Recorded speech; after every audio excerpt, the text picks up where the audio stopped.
Hello and welcome to India Post Live, India's first online news conversation portal. I'm Ishan Russell, and today we're talking about a clash that was, well, the media really wanted that clash to happen, but that is not happening. The Gandhi versus Gandhi clash between Sultanpur and Amethi, between cousins Varun Gandhi and Rahul Gandhi.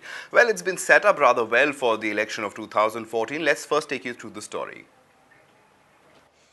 It's a story that defines the soap opera industry in India. The two daughters in law of India's former Prime Minister Indira Gandhi, Sonia and Menka Gandhi, may have chosen the same road, but it was evident that they were at a fork in the road when Menka joined BJP while Sonia stayed with the Congress party and went on to become the party's undisputed chief, and her son Rahul Gandhi its vice president.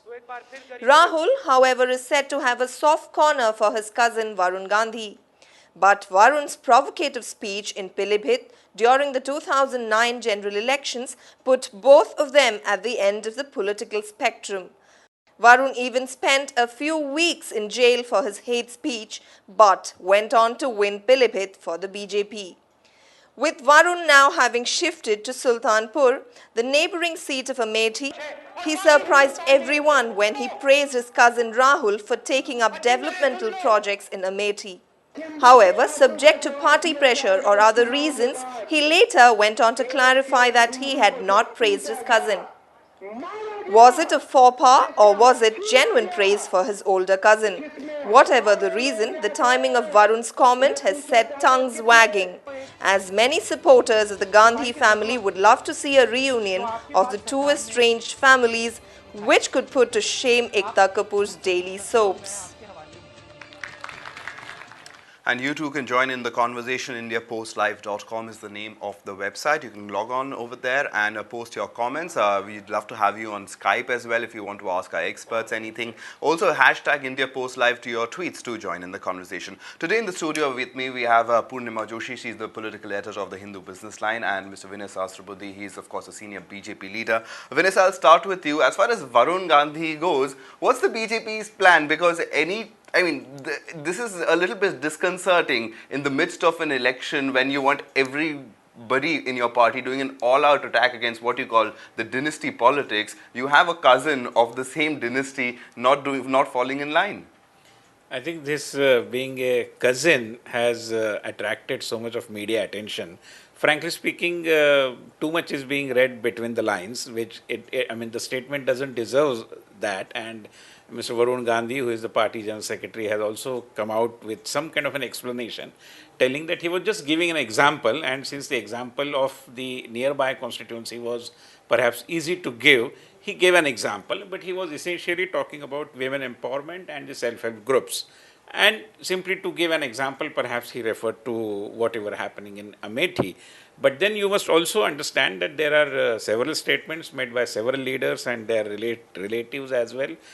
We know how Maneka Gandhi had questioned Sonia Gandhi about the increase in her wealth and what kind of things she had come with when she landed in India, and then how the wealth multiplied. So all these issues are there. It is bound to happen that way. I only would suggest that not too much need to be read between the lines.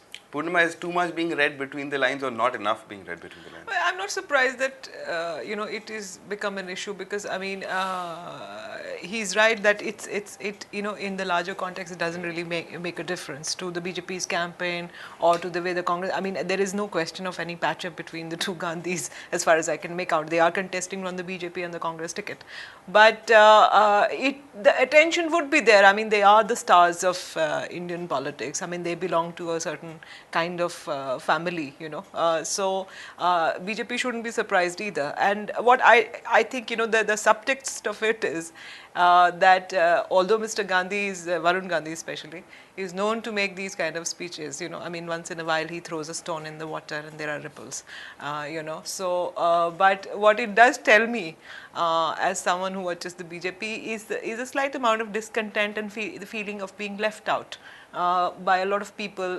in a lot of people who are in the BJP UP, active scenario, because a lot of the show there has been managed by Mr. Modi's associate Amit Shah.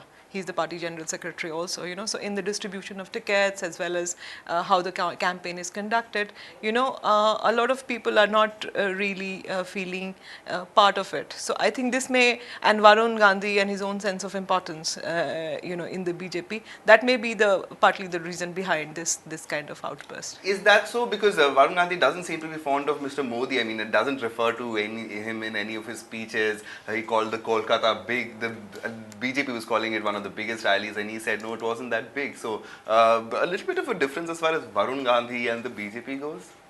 See, even a smaller, different or distinct voice creates a news these days. But I believe one must understand that Mr. Varun Gandhi is a poet at heart, and he's very sensitive, in a way, very impulsive also. And therefore, off and on, if he is making some certain remarks, I think they need to be seen in the context. And I would repeat that nothing needs to be seen too much. Has he been censured by the party at any point of time behind closed doors? If you can just. No, whatever happens behind the closed doors has to be behind the closed doors. Even I would not be knowing about that, so I would not comment on that. So there's no censure happening. But Purnima, as far as this election goes, Varun Gandhi has shifted from Pilibhit to Sultanpur, his father's old constituency. So there is a lot of Gandhi name attached to that, and he's trying to cash in on that perhaps. And so therefore, this cousin camaraderie that we see, do you see it intensify in the coming days as far as this election progresses? I don't know, what he's planning to do, because with Varun Gandhi, as I said, he is quite unpredictable. He can be a Hindutva poster boy, and he can call upon Muslims' hands to be chopped, and at the same time he can write on very serious issues and appear to be very secular either. So, I don't know what he's going to do, but since it is, I would suspect that since it is the Gandhi pocket borough, and the Gandhis do have a lot of goodwill over there. And, there is a rivalry between Maneka Gandhi and Sonia Gandhi. They've never gotten along. But between the cousins, I don't think there are such bad vibes, right from the beginning, between Varun Gandhi and Rahul Gandhi and Priyanka Gandhi. My impression is that things are not so bad at a personal level. Yes, in fact, Varun Gandhi had said that every time he sees Rahul come under attack, he feels uncomfortable about it. Now, coming from a BJP leader, the kind of message that goes down to the cadre, does that worry you, Mr. Sahasrabudhe? Not at all. As I said, too much importance need not be attached to these kinds of once in a while comments coming from some of the leaders. I believe things are absolutely fine. There is no question of any difference of opinion or difference of perception as such. Nothing. Alright, and he also invokes the name of his father in most of his rallies. None of the senior BJP leaders, his names come up in his rallies. But of course, he is Sanjay Gandhi's son. And Sanjay Gandhi's legacy is something that the BJP is not too comfortable with. So how does that conflicting situation, how does the party deal with it? I think party has come a long way from emergency days. But if one wants to dig into the history, everybody knows what happened in emergency, what was the role of the members of the Gandhi family, and what all controversies came up at that point of time, and what were the positions taken by the Jan Sangh or the Janata Party thereafter. So I think it's a matter of the past, it's a matter of history, and at least in BJP we do not want to discuss those things because they are irrelevant today. Alright, they might be irrelevant, but in the context of Sultanpur, it is quite important. The fact that this was Sanjay Gandhi's old constituency also, in the sense that Sanjay Singh was Sanjay Gandhi's friend, the old MP who's from the Congress. So as far as Varun Gandhi goes, how tough or easy an election would it be from Sultanpur for him, so Purnima? Well, I think the BJP is doing quite well in UP. Much better than they were in 2009. Mr. Modi has been able to create an air of inevitability around his victory. And as Mr. Sahasrabudhe is saying, these incidents, in isolation, you see, these things happen in an election. Somebody says something. You have to look at. If you're talking about Sanjay Gandhi, you see that is 30 years back. You look at Mr. Ramvilas Paswan. he went out of the NDA saying that he's against Mr. Narendra Modi and he protested against the Gujarat riots, and he's come back to the BJP. So BJP, I think, is a very pragmatic, very careful organization. It's a political organization. They are here to win an election. So these guys, and they have shown a level of circumspection, pragmatism in attracting allies or creating a certain kind of discourse in this election, which Sanjay Gandhi is not even a factor. So I don't think his legacy or emergency or all of it is even a discourse here. They are presenting India with a certain kind of dream associated with Narendra Modi, in that all of them with their different kind of appeal, whether it's Mr. Gandhi's, Varun Gandhi's family appeal or a caste appeal that somebody has, they are willing to take everybody along and march on. Their goal is to form a government. So within that, if Mr. Gandhi brings with himself a certain kind of family charisma, and even if he flies off a handle a little bit, BJP is willing to put up with it. That's my impression. That certainly seems to be the case. I'd just like to remind our viewers that you too can join in to this conversation. Log on via Skype and just tell us if you want to ask a question to our experts over here. Also, if you want to post any tweets, just use the hashtag IndiaPostLive, and of course IndiaPostLive.com is the name of the website where you can log in and post your comments. Dr. Sahasrapati, as far as the UP election goes, the BJP seems to be doing quite well. Perhaps this kind of one statement can be, as you've been saying, it can be dismissed as a one-off, but as a larger politics of UP, do you see any kind of impact that Varun Gandhi could have on this, on the elections, or is it all under Mr. Amit Shah's control? Well, UP is such a big state, and one single person certainly cannot control. Of course, Mr. Amit Shah is a senior party leader, he is the General Secretary, and he is overseeing the overall political management, for that matter, electoral things in Uttar Pradesh. But in all others, it's a team after all, and as it happens, the things and the conditions that are there in eastern part of UP are not there in western part, for that matter. So things are different, regions are different, issues are different, the condition of people, socio-economic conditions, they are different, and therefore I think every person has a niche role to play. Mr. Varun Gandhi has been very active in those parts. Now, of course, he has changed his constituency, but he has been active all along there in that region particularly, and therefore naturally his efforts are going to be of critical importance for the party, no doubt about it. All right. In fact, we have a viewer coming in. Ashutosh joins us on Skype from Delhi. Ashutosh, thanks very much for coming in. What would your question or comment be? I just have a brief comment to make. In my opinion, the BJP ought to be disappointed with the way things are actually going right now. Because if you look at the way, probably a few months ago, there was talk in the air that probably Sanjay Singh would be fielded against Rahul Gandhi. This was before he was given the Rajya Sabha berth. And with that happening, there would actually be a very difficult fight for Rahul Gandhi for the Lok Sabha elections. And even if you look at the fact that when there was talk about Varun Gandhi being fielded from Sultanpur, you actually thought that there would be a Rahul Gandhi versus Varun Gandhi fight. But that clearly is not happening. And moreover, as compared to other leaders of the BJP, who in their political rallies are actually invoking Narendra Modi at very frequent intervals, if you look at Varun Gandhi's political speeches, he's actually more or less invoking his father Sanjay Gandhi rather than invoking Narendra Modi at various intervals. All right. The point that he's perhaps trying to make is the constituencies are right next to each other, Sultanpur and Amethi, and the BJP, is it a little uncomfortable with the fact that, Varun Gandhi can do a lot of damage if he actually goes out in campaigns and actually gives that message that Rahul Gandhi perhaps is not the kind of leader that the country requires, but he's not doing that. So was that part of the BJP's calculations that Varun's not falling in line with, sir? Not at all. See, you must see the things on a broader canvas, and the canvas is that of the unsatisfied or rather unmet with appetite for development, which is there in most of the sections of the society, more so in Uttar Pradesh, for example, where you have a huge number of people who are coming from the disadvantaged sections of the society.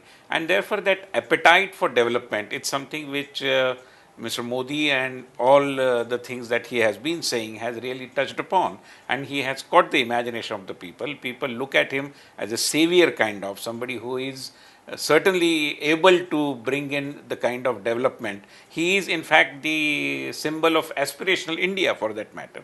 And therefore, on this canvas, if you pit Mr. Rahul Gandhi and forget his national presence or whatever he did at the national level, but even in the constituency which he has been representing for last 10 years, today for example he said that yes, we have prepared to convert Amethi into an education hub. You have prepared, I mean 10 years you were just preparing to convert it into a hub. So what kind of things you have done so far? Nothing, practically nothing. Lack of development is all around, as what our candidate Smriti Irani was saying the other day, interacting with the media. So there is just not, I mean, it doesn't appear to be a constituency well nurtured, well taken care of, nourished by somebody who is like a prince, somebody who is, aspiring to become the Prime Minister of the country. Nothing of that kind. And therefore, the lack of development comes due to the lack of attention, due to the lack of seriousness. For Mr. Gandhi, if attending Lok Sabha and doing politics is just another pastime, then things are going to be the way they are.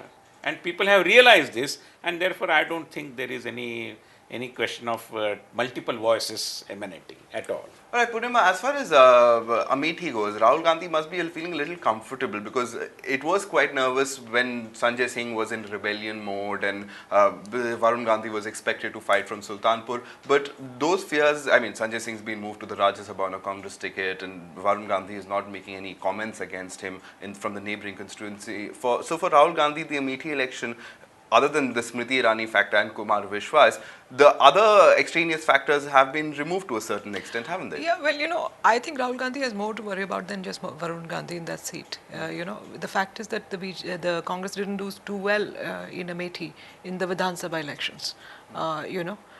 They didn't win all the seats there.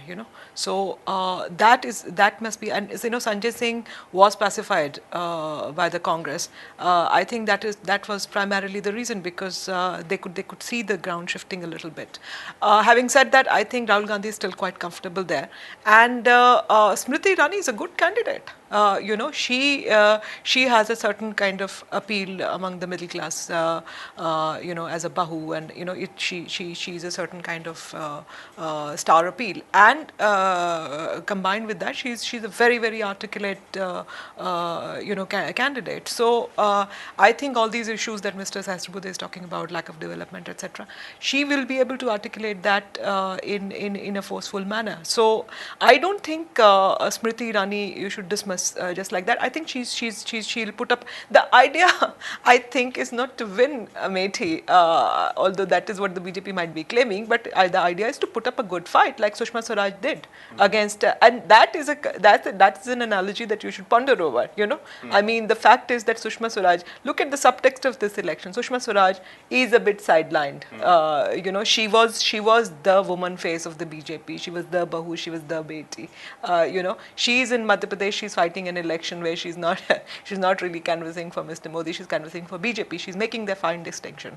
And the BJP has propped up Smriti Irani against Rahul Gandhi, just as the BJP propped up Sushma Swaraj against Sonia Gandhi, in Bellary. So that is an interesting sort of complexity. Would you concur, sir? Well, that is her assessment and her way of looking at it. I believe Sushma ji continues to be one of our most senior leaders, and therefore there is absolutely no question of any difference of opinion. All right, Ashutosh, would you like to come in and make any comments or any further queries you have before we let you go? I think that's actually a very good point, because actually what the BJP is actually following a policy of confinement, if you can call it, to put up a good fight in the Gandhi bastion. So probably that would make Rahul Gandhi look into his constituency probably much more than he would ideally want to. And today, if you were following the news, you would know that Rahul Gandhi's official application for a bank account was actually rejected for the lack of a proper address proof. That just shows how little time he's actually spent in his constituency. The past situation in Amethi is abysmal. It is actually said that Rahul Gandhi himself, when he visits his constituency, does not stay in Amethi but stays in the neighboring Raebareli, where you have the circuit house. right? Amethi does not have even a proper accommodation facility. So Amethi has actually not seen any development in these 10 years as much as it should in compared to being the Gandhi pocket borough.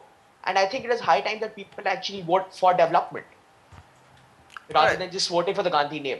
All right, interesting point you make over there. And you've been talking about this, but Purnima, can that happen? I mean, the fact that not enough perhaps has happened for Amethi with the points that Ashutosh was making, do they stand on the ground? I mean, you've been there. See, anything can happen in election. I think Gandhis nurtured their constituency quite well. I mean, you can't pin the entire onus of election of development on the member of parliament. I mean, there is a regional provincial government there, and the Congress has not been in power in UP for so many years. So just to pin that on the Gandhis, I think is a bit unfair. I mean, the fact is that Amethi has a very good road for not now. I mean, for a number of years, and they do sort of, there is an emotional connect that people have with the Gandhis, etc.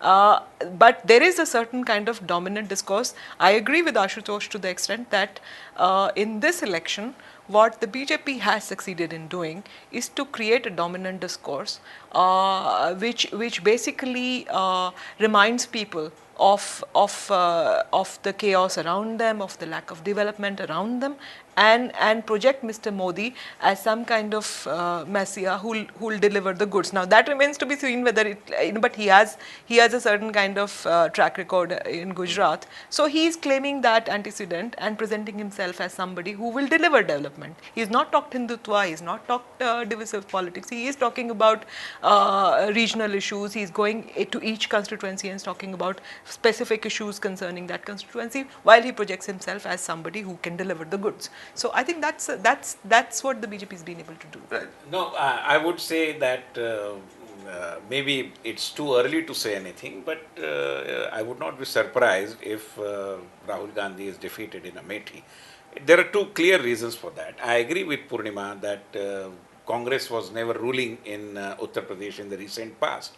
But then whosoever was ruling forget BJP, but post BJP last 10 years, either it was BSP or the Samajwadi Party, and both the parties were the supporters of the UPA, UPA 1, UPA 2, all along. And therefore, today also, for example, SP has not put up any candidate in Raebareli and in Amethi also. So the fact that they are hands in glove is something which is a common knowledge, and therefore to put the blame of lack of development on Samajwadi Party will not cut any ice at all. People are not that fool. That is point number one. Point number two is there is, as I said, some kind of a yearning for more development, for real development, which people are seeing the lack of it all around in Amethi or even in other areas. Thirdly, the emotional connect which she is talking about, and rightly so, but has now become a thing of the past. Right. Today's generation, it's such that they are not interested in the past. They are interested in the future, and therefore from that prism they are looking at the present. And they certainly are not emotionally connected with the Gandhi family, for that matter. Forget Rajiv Gandhi the entire Gandhi dynasty for that matter. And therefore, I have every reason to believe that Smriti will not only put up a extremely good fight, but end of the day, she may emerge victorious as well. All right, and let's see what Kumar Vishwas, what kind of a role he has to play, of course, in that. But I just like to remind all of viewers that you too can join in the conversation. IndiaPostLive.com is the name of the website. Log in and vote post your comments over there. Also, hashtag IndiaPostLive to your tweets, and of course, we'd love to have you join the conversation. Ritvik Narayanan said that Rahul has got everything easy, but Varun had to fight for his rights, perhaps even within the BJP. We have another Skype caller that's come in. Seturaman Sundar from Trivandrum joins us. Thiruvananthapuram rather joins us. Sethuran, what would your comment or query be? Well, I think that this whole controversy has been blown out of proportion by the media. It was just a kind of a, an endorsement, a small endorsement from Varun Gandhi. And I think this has been blown out of proportion. And I think Rahul Gandhi is set for a tough fight because Smriti Irani, I feel, is a serious politician. How many questions has Rahul Gandhi asked? Just 2 questions in the past 5 years. And what has he done for Amethi? This has been a VIP constituency for some time.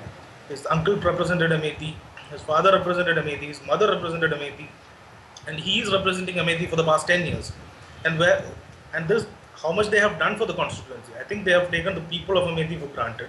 And with Kumar Vishwas and Smriti Irani, Rahul Gandhi is in for a tough fight. And I have to add one more thing: Rahul Gandhi can never take things for granted, because Sanjay Gandhi has lost elections in Amethi in the past after the emergency. So we need not be surprised if Rahul Gandhi actually loses elections, but I don't think he's set to lose the election. But one thing is sure, he's in for a tough fight. Thank you. All right, so that would be heartening to you. Even callers from down south, from Trivandrum, saying that Rahul Gandhi is in for a tough fight in Amethi. Purnima, talking about this particular constituency and this fight, how do you see it shaping up as far as both Varun Gandhi's election is concerned and Rahul Gandhi? We've spoken about Rahul Gandhi. Is it an easy road for Varun Gandhi as well in Sultanpur? I think he's very comfortably placed in Sultanpur. I mean, he has a certain recall value there. And there's a reason why he's shifted to that constituency, you know.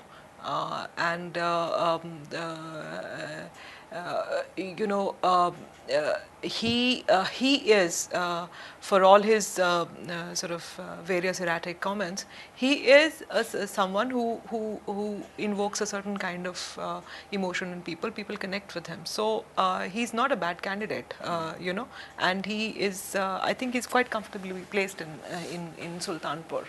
Also, you must not forget that in UP, certain efforts have been put by the BJP, organizational efforts. I mean, Mr. Sahasrabudhe would be better placed to respond to that. But you know, the Sangh has been active.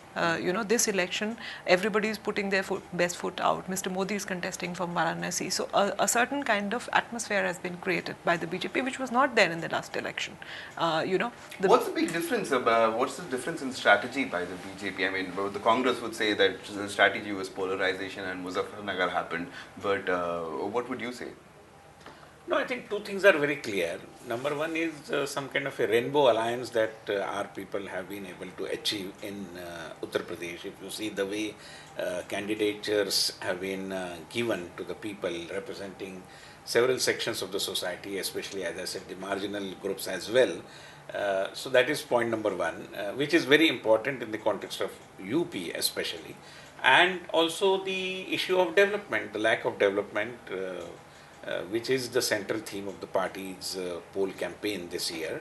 And therefore all these things really have been appealing the masses, catching the imagination of the people, and therefore I think there is no doubt at all insofar as the success of the strategy goes. All right, we're just running out of time, so I'll give a final comment to our Skype callers. Ashutosh, would you like to add anything? Just 30 seconds. Sure, sir. Just to conclude, I think there are basically 5 points which indicate that Rahul Gandhi is actually on a shaky wicket. Firstly, in the assembly elections, you had the Congress lose 3 out of 5 seats. Secondly was the Sanjay Singh rebellion, because had it not been a serious one, I don't think the Congress would have accommodated him in the Rajya Sabha. Third is the state of development in Amethi. Fourth being the fight he faces from Smriti Irani and Rahul Gandhi and Kumar Vishwas. And fifth, the most important one, I think the Samajwadi Party not fielding a candidate can work either way. The Samajwadi Party, known for its OBC vote base, I think that vote base can actually go to the BJP with Mr. Modi himself being an OBC and the OBC consolidation behind the BJP. This can actually work as a double-edged sword for the Congress, unlike conventional wisdom which would suggest that the Samajwadi Party vote goes to the Congress. Interesting points he makes over there. Purnima, would that hold true? Yeah. I think he's. I entirely agree, and I must comment that the kind of homework your viewers and callers are doing, it's very commendable that deeper they have gone. I mean, they are not journalists, or I believe. I thought you're a student, right now. But that is what this election perhaps has done. India is politically conscious. Precisely, political consciousness, and also, as I said, of course, that is a part of the political consciousness, which is the awareness about the lack of development, which is central to this political consciousness. I mean, every day people are reminded of the poor quality of life they are kind of left to just bear with for no fault of theirs. Certain very basic minimum things which this government has been denying them all along, and therefore that is quite understandable that people are looking at it as a point which decides their voting pattern. All right, Purnima, I'll give you the final word on this conversation. So the Varun Gandhi versus Rahul Gandhi fight, perhaps it's not there, and it's perhaps what the media wanted, but both of them are not You giving see, it you to can't them. really blame the media. I mean, these are big names. They have a certain size. People read things about, people see things about Varun Gandhi and Rahul Gandhi. They want to know what they're doing. So it's but I agree with Mr. Sahasrabudhe. It's too, it's too blown out of proportion. I mean, it doesn't really matter, what Varun Gandhi says or doesn't say. He is the BJP candidate at the end of it.